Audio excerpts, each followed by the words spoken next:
నిజంగా స్వతంత్రం వచ్చి 75 సంవత్సరాలైతే పేదవాడు కడుపు నిండా అన్నం తినాలి, పేదవాడికి సంక్షేమ పథకాలు అందజేయాలి. పేదవాడికి సంక్షేమ పథకాలు అందజేస్తే తన బిడ్డల భవిష్యత్తు బాగుపడటం కోసం ప్రభుత్వాలు సహాయపడాలి.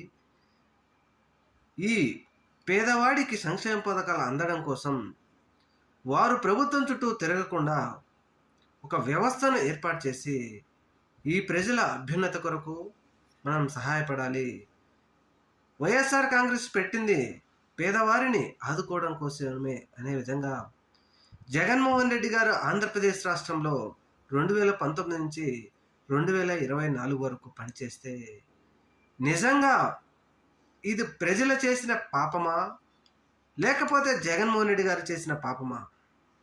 ఎందుకు మేధావులు విశ్లేషకులు గుండెల మీద చేసుకొని ఒక్కసారైనా ఆలోచించరా? ఏంటి పేదవాడు కడుపు నిండా అన్నం తినండి అని చెప్పడమే జగన్మోహన్ రెడ్డి గారు చేసిన పొరపాటు అన్నట్టుగా మొత్తం అనేక మంది నాయకులు అందరూ కలిసి జగన్మోహన్ రెడ్డి గారి మీదకి దండెత్తుతున్నారు, ఎత్తబోతున్నారు.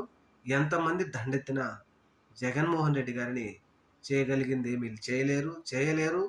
చూద్దాం మరి ఏం జరుగుతుందో.